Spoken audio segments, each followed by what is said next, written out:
nobody thinking about you like that. People aren't as concerned about you sometimes as you really think. You're not a hot take. I mean, everybody's putting their pants on and one leg at a time and doing life and doing what they can. And yes, some people do like the tea. Sometimes they do. But the reality is some of the things that you're afraid of people knowing, they might already know. And most of them, they really don't care. Thank you guys for hanging out with me. And I just have something on my heart right now because I've been thinking about, well, actually, it wasn't just a thought. About a month or so ago, I did what's known as a Whole 30. So Whole 30 is this, it's 30 days where you do without bread, sugar. What else was it, Siobhan, I couldn't have? Yeah. I mean, there were certain nuts I think cashews, I couldn't have cashews. Couldn't have, no beans of any kind. What else? Was that it? No rice, nothing like that. So there's all these things you can't have. It's a 30-day period of time where you can't have these things. Now I'm thinking, well, that's fine. Like I can eat meat. Now me, I don't eat beef. I don't eat pork, and I don't eat fried chicken unless it's the occasional every 30 to 60 days Chick-fil-A. But that's my business. that's up. That's Tabitha's line, but I'll take it for the day.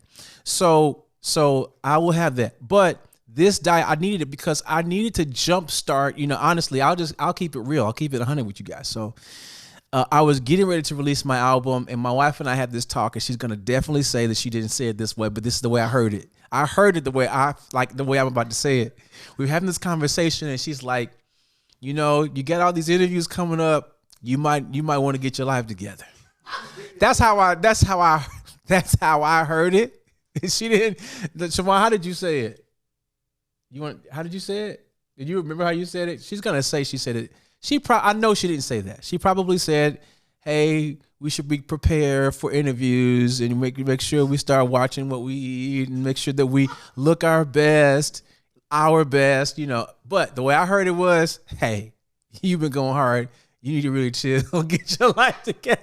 But honestly, that's what I was already thinking. So it didn't matter what she said. I was already thinking, yeah, I'm not ready to be like on these podcasts and all this stuff. So anyway, I thought, hey, I need to be aggressive.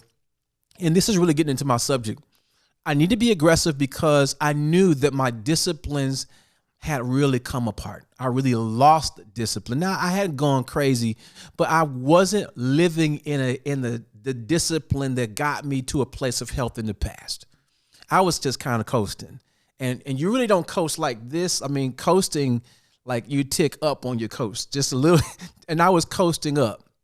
So anyway, I did the Whole 30. This is the second time I've ever done this. And the interesting thing about doing the Whole 30 is that you think, well, as long as I can eat, it's not a fast, I should be fine. What I found during the Whole 30 is, first of all, let's talk about sugar. You guys, this is talk about sugar. The Whole 30 don't play. It's not just sugar. You can't have anything sweet unless it's a fruit. Like you can't have honey, you can't have agave, any other soup. Monk, I don't even have that. Like, and it's like all the different kind of like cheat code, healthy sweeteners. You can't have any of that. So, and basically what Whole 30 is helping you to achieve is to basically you have to accept that the way your body understands sugar is not the way we typically think about it.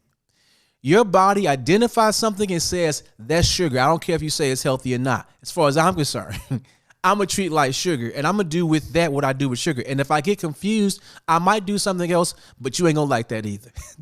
That's what the body is saying. So sugar, no sugar, and no carbs. I mean, like, you can get carbs, but you can only get it through vegetables and fruit. And so I would eat an entire meal. I would have double meat. You know what I'm saying? I would double. That sounds bad, but I can't get enough protein anyway these days. I'm doubling up on the meat. I mean, all this broccoli. I mean, all these vegetables, and I would finish eating. And after I would eat, I had this weird experience where I felt like I was still incredibly hungry, and it was very confusing. I would go through a whole day of this, At night, I'm laying in the bed and all I'm doing is thinking about bread. Like, I mean, I'm so hungry.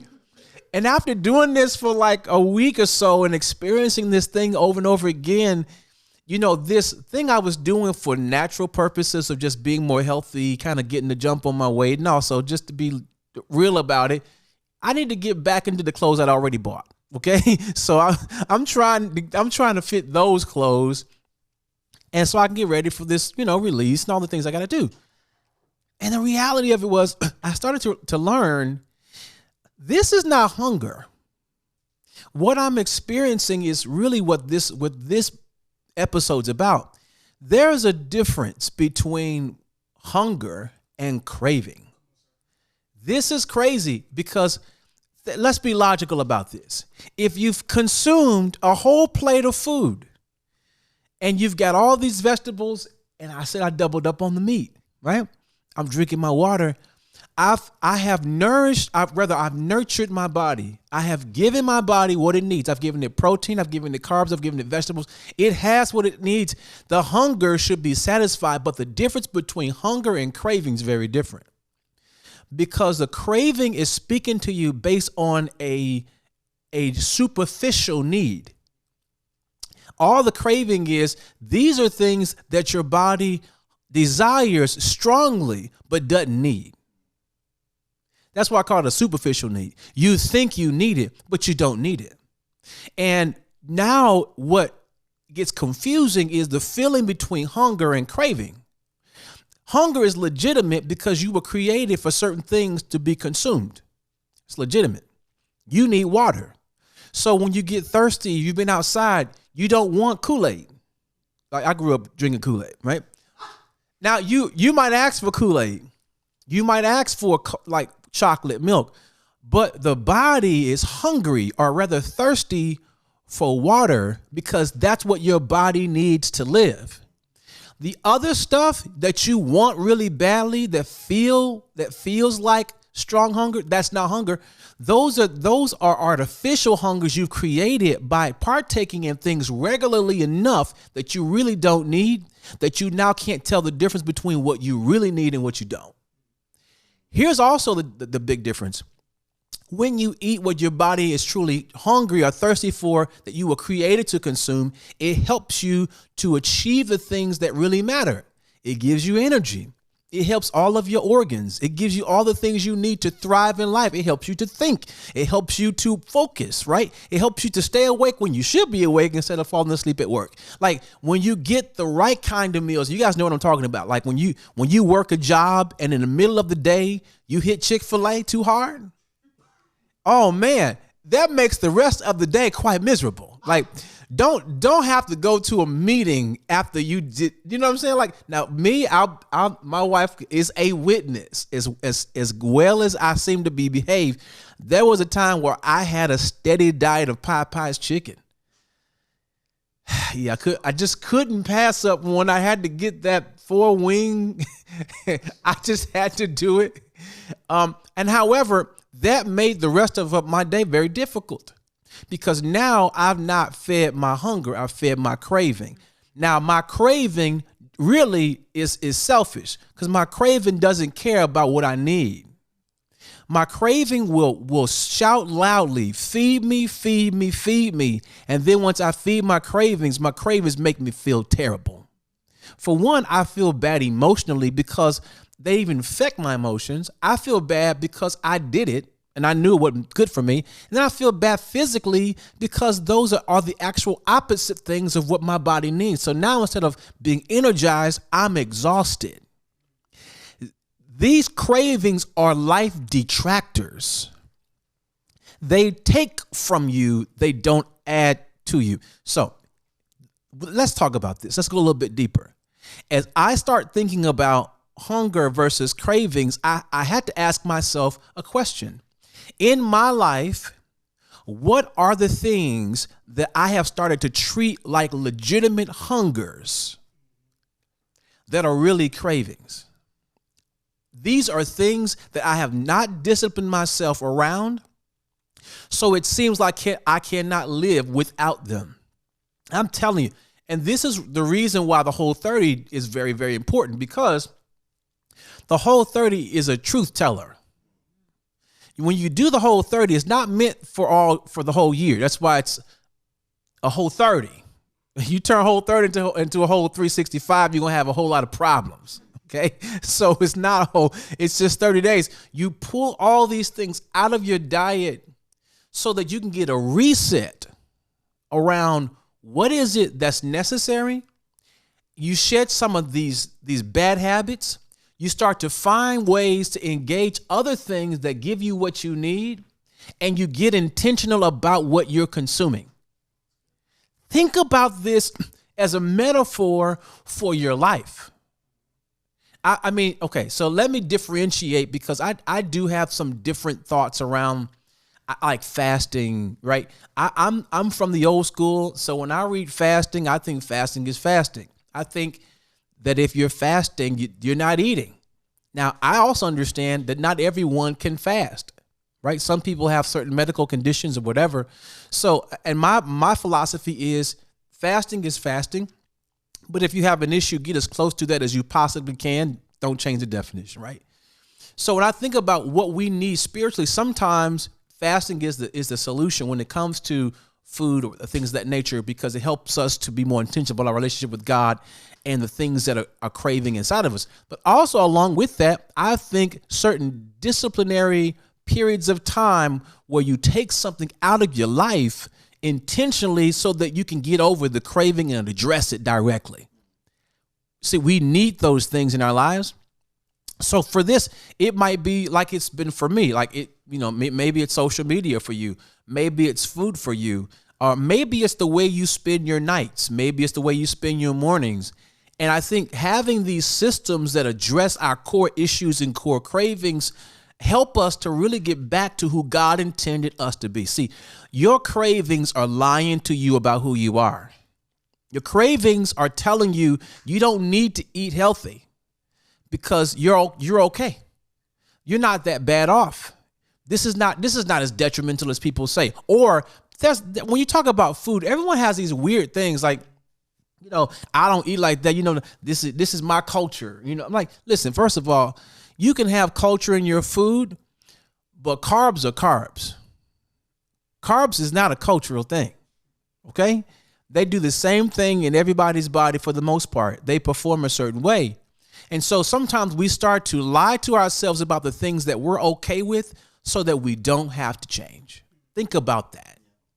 We start to tell ourselves all sorts of stories about things. And here's something you've got to understand, that negotiating is real. And let's just dive into this. A lot of us think, I'm not a negotiator, and I want to just beg to differ. I think you're an incredible negotiator. I think you do most of your negotiating by yourself with yourself. I think I'm not talking about you. I'm talking about me. Like, how many times do you sit at the negotiating table with you about decisions you need to make? And then you get on one side of the table and you say, so, you need to do this. And you get up and you walk around and sit on the other side of the table like, you ain't got to do that. Everybody say you got to do that, but you ain't got to do that. And then you walk around the table and say, but it's right. You know what the Bible says. Then you get up and you walk around and you do this thing with yourself. And let me tell you, the problem with me, it's not so much that we negotiate with ourselves. The problem is we lose most of those negotiations to ourselves. Because for one, you know what you like and you know what you need to hear. So you'll say to you what you know you need to hear for you to do what you want you to do. Right? I mean, it's the truth, right? I mean, I do this. This is how I pulled up at Chick-fil-A last week. I negotiated with myself. I'm going to tell you, I won a negotiation. I was going to the gym, and I told my wife after the fact, I should have called her before because I needed accountability. I was going to the gym, and I was coming off a rough weekend, and I saw Panera. I was like, I can go to the gym, or I can go get those souffles. Isn't that crazy? Like, why would I'm dressed for the gym, but I'm negotiating about going and getting souffles. I'm just being honest. Like that's a reality for me, and it happens. And sometimes you win, sometimes you lose. But I think we need to start addressing these core issues and being honest with ourselves about them, which is why I believe accountability is very important. Having conversations with other people about you, so you're not stuck in your own bubble, and so you don't keep rehearsing the same story again and again, and then you fail because you believed your own lie. Right? That doesn't really help you. That's not helped me. And sometimes what we need more than anything, whether it be from the Bible or from a mentor or from someone who loves us enough to tell us the truth, is a different story, a different narrative, or at least someone to challenge yours. And I poked fun at this, but my wife loves me. And when we had that conversation, if your wife can't tell you what's in your best interest for you without you being insulted, I think you have some insecurities that need to be addressed. My wife knows me well enough. What's not on the table is whether or not she loves me. I know that. And the proof of that is her having a conversation with me, because what she knows is this: if I don't take care of this, when I'm sitting in front of these interviews, getting ready for the interviews, picking out clothes for the interviews, I'm going to be the one telling her, I don't like the way I look. I don't like these clothes. This don't fit. I don't like, you know what I'm saying? Like, why don't I help you get to your best life? And she is a person in my life that challenges my narratives, sometimes ruffles my feathers to get me out of that circular reasoning that I've had inside, so that I can get up and do something about the things I really care about. I want to just say this. I want to challenge you. This is the challenge of the day. I want to challenge you to find somebody to talk to about the things you struggle craving with. Like, and listen, I'm not saying it doesn't even have to be a therapist. I would love it if it were. But sometimes I think sometimes we go all out. It's either all or nothing. It's like, hey, I can't afford a therapist. Tell somebody. And it's like, well, I can't trust everybody. Listen, can anybody trust you? I think if it's always got to be, I'm trustworthy and no one else is, I think maybe that's another narrative you fed yourself, so you don't have to talk to anybody about anything. I had to learn this, and this haunted me so much. James 5:16, confess your faults one to another and be healed. Like, that haunted me. And the reason it haunted me so much is because I knew I wasn't doing that. The haunting thought is, Michael, you'll never be healed. Now, that's not the devil. No, it's God telling me, listen, I love you.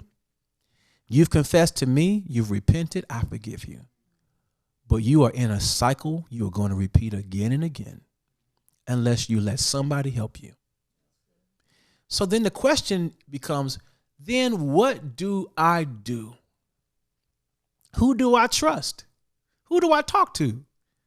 Or as the song says, who do I run to? I'm so sorry. I can't. I'm so sorry. That's an old school 90s song. I'm so tempted to sing it right now, but I digress.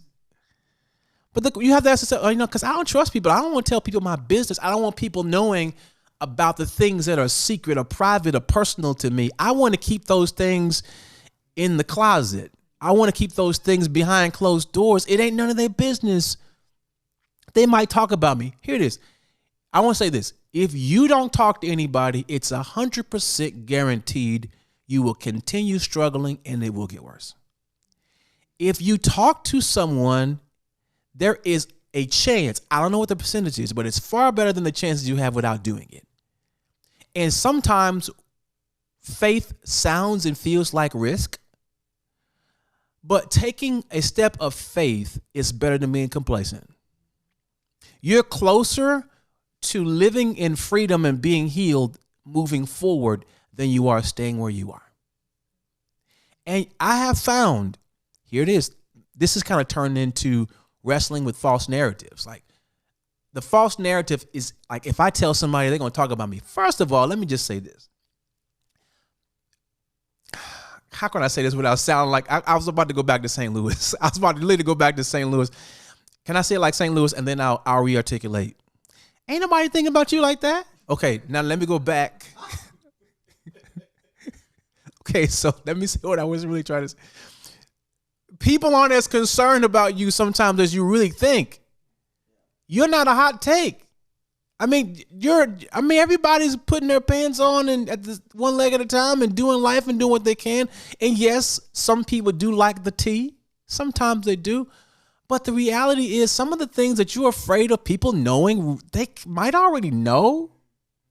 And most of them, they really don't care. Honestly.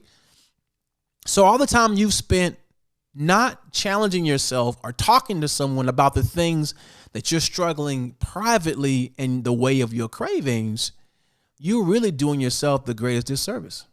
So what I found that stepping out of the box, the success rate was actually closer to 80 to 90%. Now, I'll say for me, it's been 100%. Honestly, I will not lie to you. Every time I've challenged myself to talk, it's been 100% success rate. And the reason I say that is whether or not the person could really help me or not, it was a successful moment for me because I got that stuff out of my head. If you say something out loud in front of somebody else, all of a sudden your brain becomes clear about that. And you're like, if I'm talking to you about something I talk to myself about, it may sound good to me by myself. But once I say it to Rob, all of a sudden it starts sounding really stupid. Because now I'm more aware of reality and objectivity.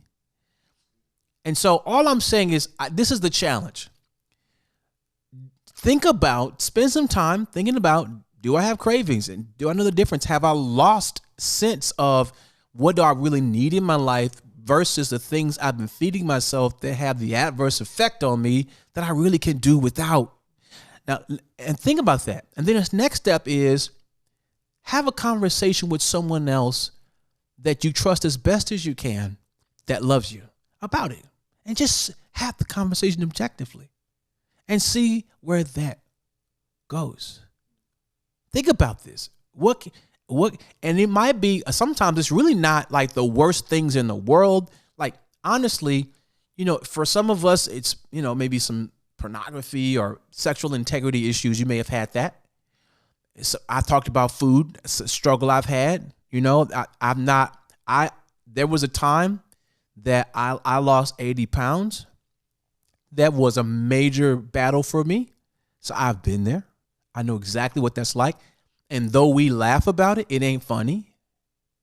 That's why, I don't think it's funny. I understand that this is a life issue. And far too often, we're not willing to have those serious conversations. Why? And then we joke at ourselves. It's like, hey, it's not funny. Like, at the end of the day, you're important. Your body's important to God. Your life is important to God, and you're valuable. So let's get real about this. And it may be other things, but the quality of your life, and in a great way, the way you will experience the quality of your life will depend on the quality of your decisions, especially as it relates to the things you consume. What do you consume with your eyes? See, this is important. How much compromise have I made in my life consuming things visually that listen, this is where I know what it's like to binge, is it binge on a show? Like watching a show like all night long when you got to go to work in the morning? You needed sleep. The show ain't that good. As a matter of fact, it's on demand. Like you can watch it anytime you want. So feel free to waste your time later. Go to sleep. And when you have lost control of your ability to decide to go to bed, you are in danger and your craving has control over your life. And I've been here, my wife can tell you, when it's 1 a.m. in the morning and you get up out the bed and you put your clothes on, get your keys, and you go to Steak and Shake. I don't even know if that's open anymore. Whataburger in Texas. My wife can tell you, like, where you going? I'm going to get something to eat. I'm going to get me. Like, what? not only have your cravings taken over, now your cravings are a way that you are coping with your emotional distress. And so when that trigger happens emotionally, the cravings attached to it. Because this is how I calm myself down.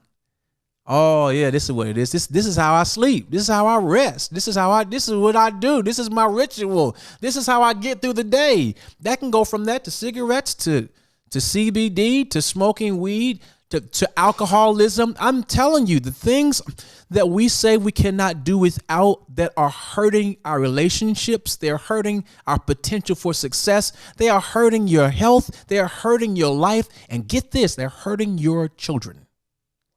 Yikes. All right. I don't know how long I've been talking, but I feel like I'm about to go into a dark place right now. But it's necessary. It's very vulnerable. My wife is sitting here, so I'm safe. I'm safe. So my father passed away in his mid-40s. I knew he was sick in his mid-30s. A lot of health issues, and this is not news, right? You know, a lot of us have had these things where my father ate really bad, didn't work out, you know, life of ministry. And when his health had gotten so bad, you know, I remember, you know, my mom appealed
himself. I was angry that he didn't at least make them for me. Now, hindsight, providence, God's sovereignty, was it too soon, all the different things, man, I will never know. I do know it wasn't the will of God for my father to eat that way and live that way. I think we need to upgrade our perspective of what sin is. It just means to miss the mark. And there are ways that we miss the mark in violating what our bodies truly need and understanding that your body is important to God, not just your soul. I'm going to give it to you like this. There is not one thing you can do for God in your lifetime on earth without your body. Nothing. Not a single thing. You cannot serve God without your body. That hurt me. You gotta understand your decisions affect the people that love you most. And maybe some of the cravings that you have made jokes about, hidden, maybe those are the things that if they would be challenged would be the catalyst toward the full purpose being released in your life. Think of it. And I'll say this I'll in the spirit of just kind of wrapping up this thought. It's like this, that when you start to master discipline in an area, you learn to grow discipline in every area. Have you ever noticed when you start, you get on a health kick, all of a sudden you are motivated to work? You're like you want to start a business. Like all of a sudden, like I've been going to the gym. You know what we're gonna do? We're gonna start a business. Like, because your mind is something about discipline that actually awakens purpose. Woo! Think about that. When you commit to disciplining yourself, something in your creative being given by God, you are the image of God. So something in the image that comes from God says a piece has just connected. Discipline is here. And when discipline shows up, what's been potential becomes possible. When you match a discipline with your talent and potential, it becomes tangible possibilities. And you are more talented than you can imagine. You're more gifted than you understand. You have more abilities than you've tapped into. The only thing that's missing is the opportunity to express those things. And what helps that is discipline. And here's how you narrow this down. Don't worry about discipline in everything. Find discipline in one thing. And once you find discipline in one thing, the joy of the accomplishment of that actually builds momentum, and it doesn't add, it multiplies. And I really believe that this is a necessary word, necessary subject. And I pray that we all start to notice the difference between what we hunger and what we crave for. Here's a little extra note. How to tell if it's a craving. It's probably a craving if you don't want anyone else to know about it. It's a craving if you do it in secret. It's a craving if you're so sensitive about it, you have to defend yourself even when nobody's even saying anything. It's a craving when while you're doing it, the feeling of overwhelming shame and insecurity is arising. It's a craving, it's a craving when after you're done doing whatever it is, you don't feel better, you always feel worse. It's a craving when you hear a voice always telling you inside, you should stop doing this because you still got good sense. This is how you know this is not legitimate. And I think I've got to speak to us because many of us, mind you, this is life in the wild for me. So I'm always teaching things that will help you really build the foundation for expressing your purpose. Your talents are great. What's wrong is the platform it sits on. So you have to think about challenging yourself. And I think a lot of us have given ourselves a pass in the area of our sexuality. I think a lot of us have given up. I think a lot of people have thrown in the towel. I mean, and I'm a Christian. I'm a believer. My ministry is my purpose when it comes to serving the world. That's apart from serving God and serving my family. And here's what I've learned. There are so many people doing ministry, living in perpetual, habitual sexual immorality. And it's so pervasive that you stop trying. And you know what even happens? At some point, you change your whole message about it.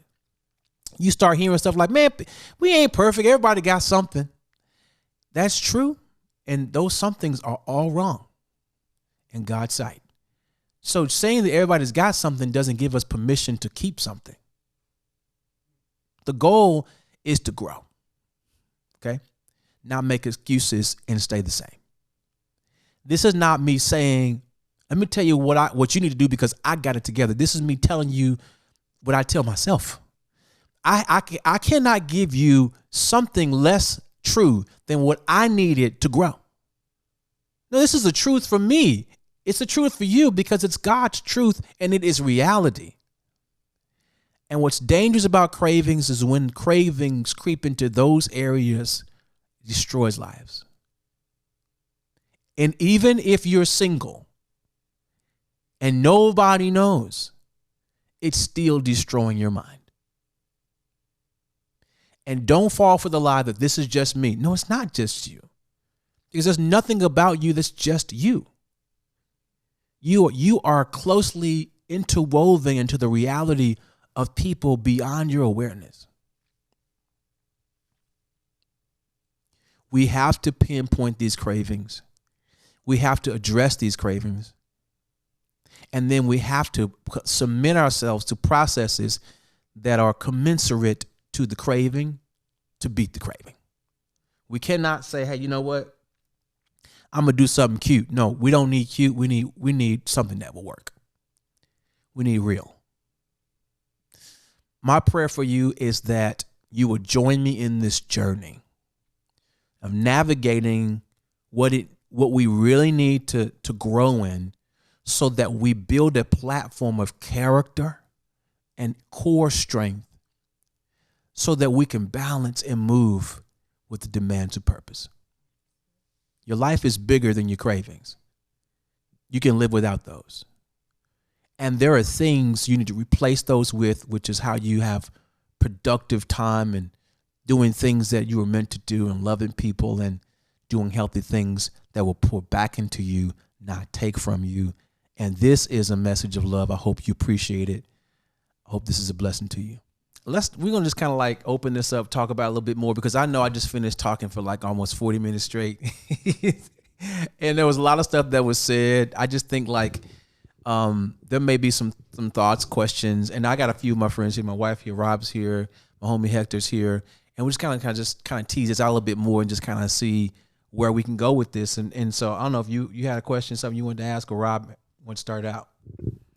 Yeah, I guess my question was about cravings. Isn't it important who you ask if you're struggling with a particular craving? Because the Bible does say all things are lawful but not expedient. So how do you vet someone that you talk to about your cravings to make sure that you trying to start trouble? Don't move into being legalistic. She being messy right now. Basically, what she's saying is, can you tell the people not to go to the other people craving the same things they craving that they craving together with, and that is not accountability? So that's what she's saying, and I think that's how I interpret it. I think when you vet someone, for one, it should be somebody who's demonstrating some level of success or victory in the area that you're struggling with. I mean, so I think there are some criteria. For me, I'm going to say make sure that you talk to someone who's living a life of integrity. Now, I'm not talking about perfect, but someone who's living in the framework of integrity. To every believer, all my Christians, this is what I'm speaking to. I'm never going to tell you to go and talk to someone who's not a believer about your cravings, because they don't have your convictions. So if you're talking to someone who doesn't share your faith, they don't share your convictions, they don't share your beliefs, they don't share your Bible, they're going to tell you something different about your cravings. So this is very important. I think this is one of the problems that we have, because a lot of our dialogue about life is with people who don't share our convictions of faith. So they're not going to be driven to help you stop doing that, because they don't see anything wrong with it. And it's messed up when the people who don't serve God become a part of our process of determining what we will or will not do for God.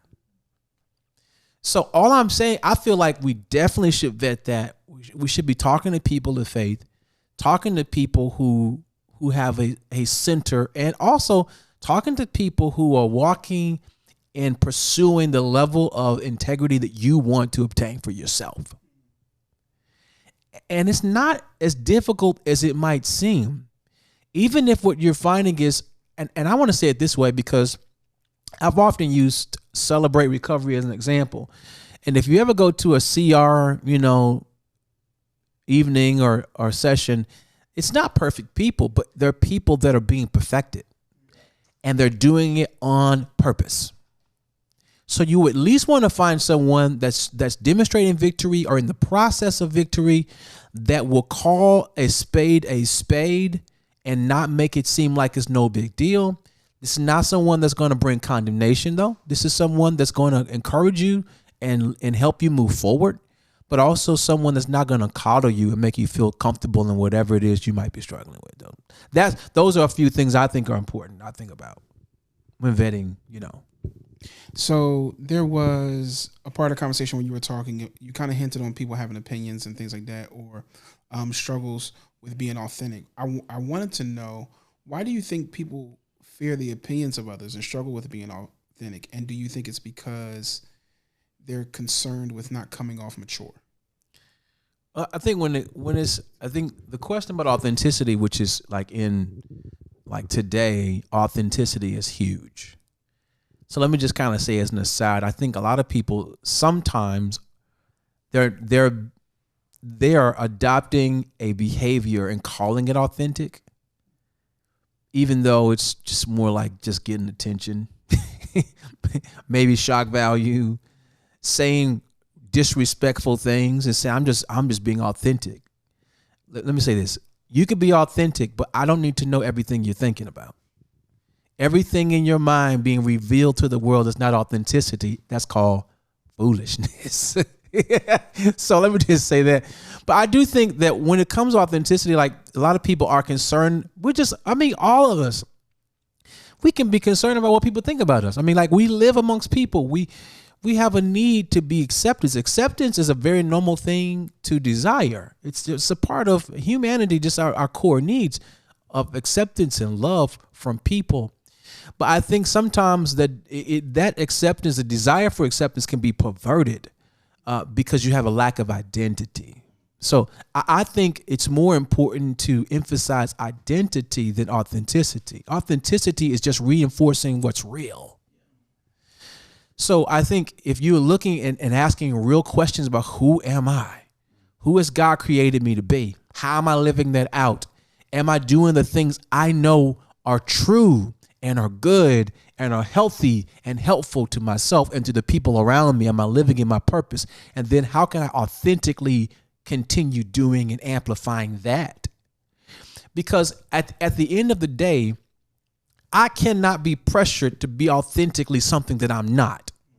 So if I'm fearful that somebody, and this is, I'm telling you, somebody won't like me or won't appreciate me because I'm not the version that they like me to be. But if that's not the version that I've been created to be, that's illegitimate pressure. Like that's not pressure I can take. Like I don't, that's not pressure. That means they have a problem. Like you have a personal problem. And I've really learned this. And like years ago, I told my wife, she would say, I started making this phrase, I'm betting on me. Now that kind of sounds a little raw, but I just started to believe in who God made me. And I'm betting that if I show up as who I really am, I'm betting everything's going to be fine. Honestly, because that's me being honest. And I have not lost a bet yet. I feel like at the end of the day, when you put your faith in the identity that God has truly given you, that's a win-win scenario. Even if you lose a friend, you just won some time back. So you can invest in a relationship that really, I'm going to stop because I'm about to be messy. But I think that's the part though, right? Like you talked about betting on yourself, right? Yeah. Naturally, when I hear that, I hear a contradiction to my Christian faith. Why do you think people navigate that? Like when you go betting on myself and still being a believer that walks with Jesus. Here's the thing, because when I make that phrase, it's not a biblical term. It's just a figure of speech. So what I'm saying is I'm going to put my emphasis for life on who God's revealed me to be. That's where I'm putting my and I'm going to say, if I were a bet man, I think you're going to win on you. As long as the definition of you aligns with what the Bible says and what God's revealing about you. I think that's the thing. So at the end of the day, it's a figure of speech that I just start using to help me in my mentality, because I'm a people person, and sometimes being a people person turns into being a people pleaser. So being a people pleaser, what that means is I stop living out of my identity and I create an identity for the people that I'm pleasing. Now, the jacked up thing about this identity is there's nothing real about it. I'm not pretending to be someone else. I'm actually pretending to be someone who doesn't exist. Right? And here's what's even worse about that. I have to keep creating more of them, because there are demands from various people that vary. So you want me to be aggressive, so I pretend to be. You want me to be a thug, so I gotta be. You want me to be sweet and kind, okay? You want me to be quiet, and you want me to be a preacher. Like, so I have to pretend to be something to appease all the different people in my life. None of them are me. None of them. And so I had to learn, because that was a tendency of mine, to get back to me, who God made me, who I really am. And that's when I got to that phrase. Like, I'm going to stop creating identities for people. First of all, like, people, a lot of times you go through so much trouble to make somebody happy who's not even committed to you. They're not going to even participate in your greatest victories. And they won't be there to help you in your greatest losses. So why would you sacrifice so much to appease someone? Not that they're bad. It just might very well be that they're not even called to help you. Not even in your space. People criticizing you about what you do, and they don't even do what you do. They can't even help you if they had time to do it.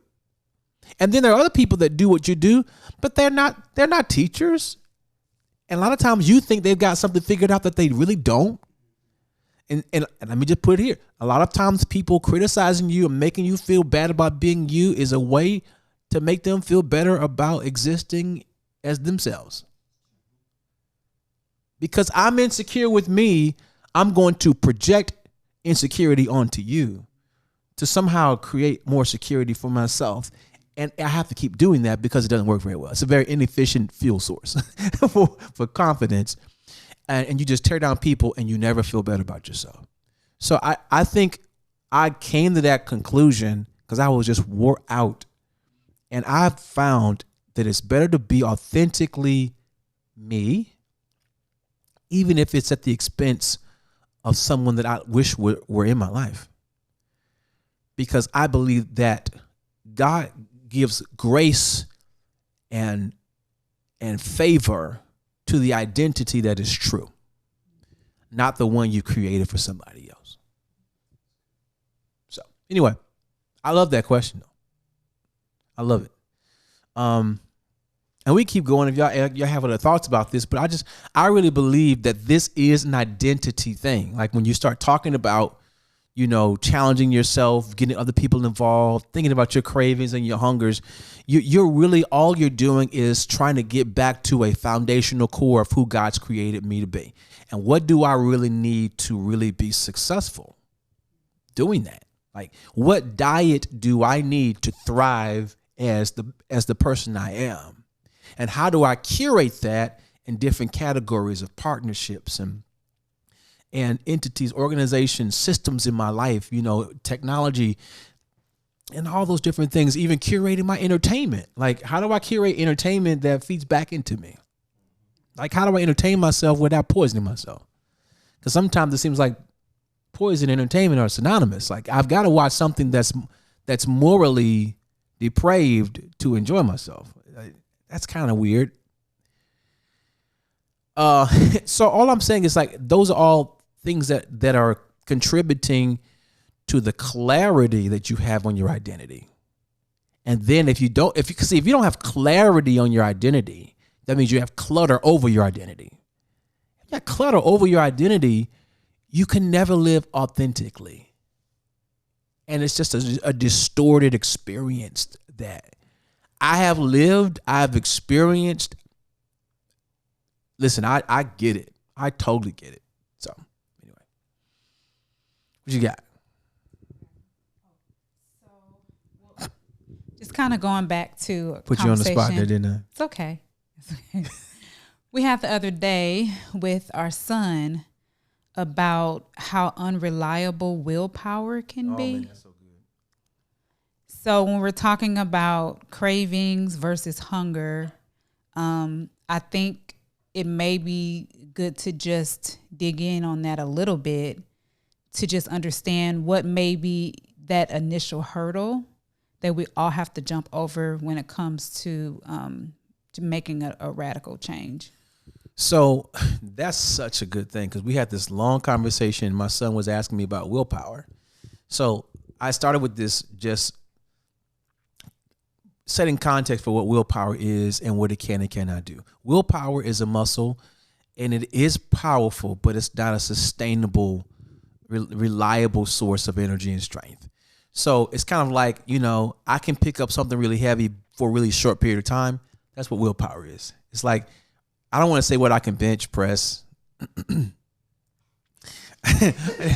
I was thinking of an example, but I was going to make myself look real weak. Okay, maybe I can throw up 250, maybe. But even if I could, I probably couldn't keep it up very long, and I couldn't do many reps. Sometimes you overestimate what you can do in willpower and underestimate what you can do through a system of accountability. So I told my son this: the best thing you can do with your willpower is to throw that energy at a system that will make your willpower no longer necessary. So that you don't need to use an inefficient energy source mentally or emotionally to remain focused and consistent in doing the right things. You know, you think about this, you know, when it comes to willpower, we have to make decisions every day. But if you want to be successful in life, one of the ways you curate that success, or you grow or you multiply it, is that you systematize things, if that's a language I can use. You systematize things so that you don't have to keep making those decisions. But those systems actually create discipline, which creates consistency, which helps you to multiply. And you don't use your brain power on that. So, and it's not always foolproof, but I'll set in layers, right? So some of those layers might be technology, because we live in a world where everything around us is based on some kind of technology. So instead of using software and technology to just entertain yourself, you can actually use it to help yourself. You know, alarms and different things like that actually feed you. One of the things I do is I use Fitbod, which is it's a app that helps me know how to work, like what to work out. So when I go to the gym, I'm not wasting time, because sometimes when I waste time, the willpower I had to get to the gym starts to whittle away. So I'm walking around looking at all the equipment like, you know what? I think I'm going to get on out of here. So it's like finding things that assist you, but then I think most importantly, finding people who truly support and encourage you. And so having a system that surrounds your life is incredibly helpful, so that your willpower, which is not sustainable, doesn't fail you, because willpower will fail you. And I want to say you need layers of systems and things, right? And I feel like this is what it does for me. And this is so important. Okay, so I struggle with pornography, and that was something I really struggled with. So what I learned is, as I was learning to master this, I learned that it's not a one fix thing, it's a layer thing, right? So if you have enough of the right layers, it addresses different parts of your mind that triggers into doing something that you don't want to do. So my first layer might be a restrictive app on my phone. It's not necessarily something that's going to stop everything, but it makes it harder when that feeling or that trigger happens. I cannot as easily do what I would do. So I put some red tape up. And then the next thing is maybe my wife, she understands it. So we pray about it. We talk about it. So I have someone else who knows about it. And then I got my accountability partner, and I got Celebrate Recovery. I got that part of it. And then, of course, I spend time with a band of brothers, and we pray, and we're in God's presence. And so there may be things that I do, and I layer those things, so I'm covering certain aspects of my heart and of my life, so that I'm not living in a free fall, right? I'm living in a system with layers of support for me, so I can be more successful and where I want to be. And I want to say this, if the support system you build isn't successful, it doesn't mean you're doomed to failure. It means you need a better system. So I hope you catch, because that last part is real. Because we build systems of sticks, and we have problems of bricks. I didn't mean to rhyme it like that, but like, come on, seriously, you almost building like, yeah, we gonna stop this. We know we gonna be ready. It's like you don't want to be ready, okay? It's like, come on, if there's a person that you're supposed to remove from your life, you have to block them. You have to delete the number, because you don't remember it. Nobody remembers phone numbers anymore.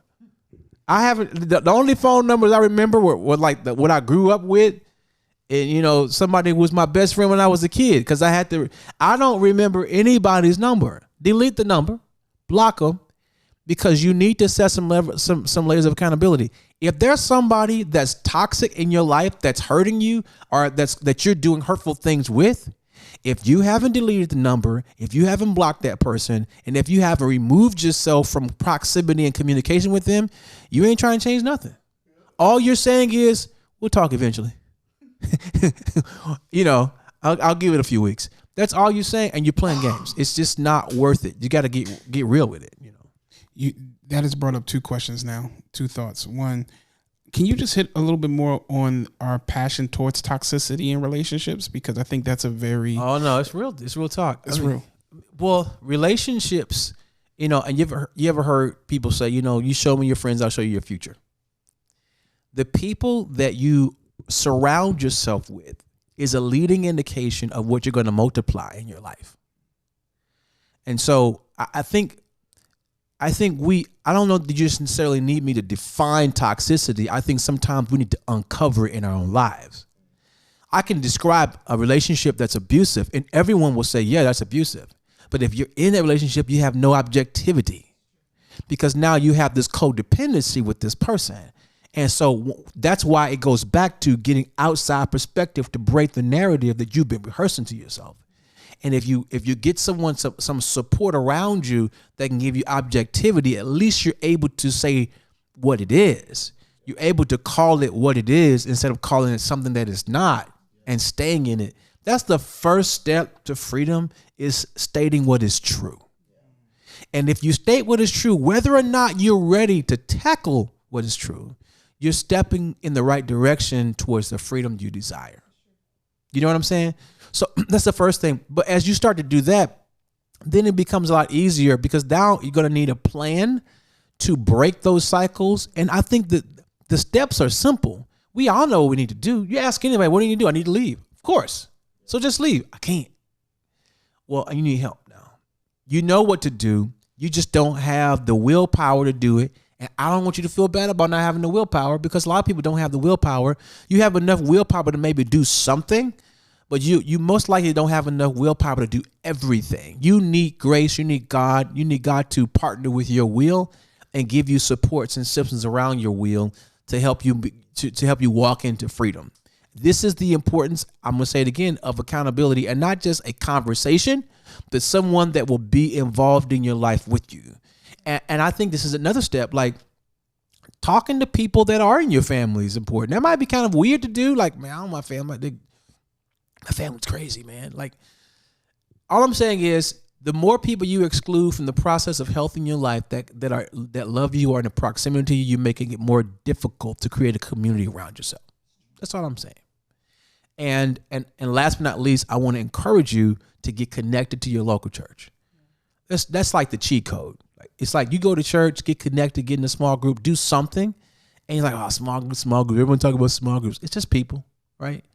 And a small group is a small group of people. It's not a branded thing. It's just a small collective of individuals who get together, who share their lives together and really talk and really walk through life together. So those things I think are incredibly helpful. So, and the last question I had leads back, because you kind of hit on toxicity, and you kind of hit on pornography. Can you talk a little bit more about the laziness that we're experiencing when it comes to our sexual morality?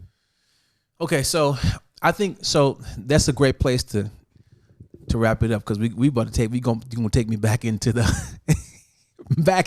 deep. Okay, so I want to say this. Okay, I when you say laziness around sexuality, I think it's just we're in denial about sexuality. I think in this culture, we're in denial about how powerful it is, and we're in denial about how we're in denial that there's such a thing as sexual immorality. I think because people get to design what they believe morality is, that kind of attitude and perspective, and coming from people who don't believe your Bible, okay? Don't care about what your Bible says. But that has flowed into the church. And because we are so connected to the world in a lot of our mediums as it relates to like television and podcasts, and this is I hope you watch this one, but a lot of different things you probably shouldn't be watching if your goal is to grow as a believer. There's some things that you're listening to people whose personal philosophies are counterintuitive to yours. So I will be careful of that.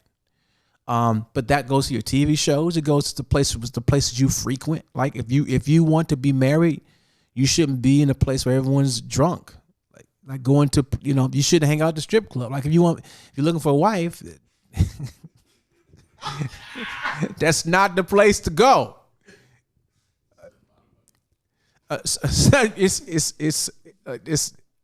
let me keep on pushing it because I see you going to get me messed up. So the point is, I feel like we have an issue, and I think it's not just laziness; it's a denial of the truth.